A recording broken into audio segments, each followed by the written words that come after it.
Alors, Nissan a présenté sa nouvelle Micra, et ce sera une Micra électrique basée sur la plateforme de la future R5. Magnifique. Enfin, ils l'ont présenté. On a un aperçu de ce qu'elle sera, on l'a pas bien vu quand même, hein. On voit que ça, grosso modo, on voit la face légèrement et le profil surtout. L'actuelle génération est déjà maniée en France sur le site de Flamme et cette usine arrêtera la production de véhicules d'ici 2024, devenant ensuite dédiée à l'économie circulaire notamment la remise en état de toute occasion. La future citadine japonaise sortira des chaînes de Douai, ce n'est pas anodin, c'est là que sera produite la nouvelle R5 électrique à partir de 2024.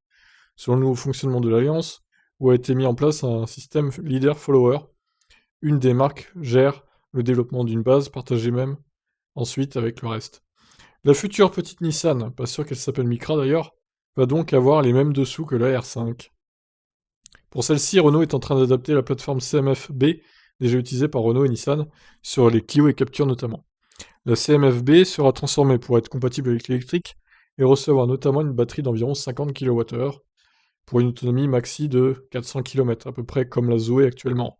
D'ailleurs, non loin de l'usine, il y aura une nouvelle Gigafactory de batterie, fruit d'un partenariat entre Renault et Envision, dont Nissan détient 20%. À l'occasion de cette annonce, Nissan a publié un teaser de l'auto, on aperçoit une originale signature lumineuse à l'avant, avec un grand cercle qui déborde généreusement sur le capot, comme on peut le voir ici même. Ok, bon bah j'ai envie de dire pourquoi pas. Maintenant, encore une fois, je trouve dommage qu'ils mettent que 400 km d'autonomie, qu'ils fassent pas un peu plus, genre 450 par exemple. Après, ils se disent, ouais, mais c'est une citadine, ça sert à rien d'avoir plus. On va dire 400, c'est le minimum syndical. C'est déjà mieux que la i208 actuelle qui a 330 environ.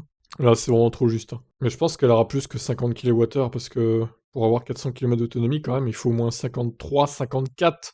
Et pas 50. 50, c'est pas suffisant. Alors, à moins qu'ils aient une chaîne de traction incroyable, mais bon, je sais pas, on en reparlera de toute façon. Le temps qu'elle sorte, cette voiture, c'est pareil, hein. Pas avant 2 ans, du coup.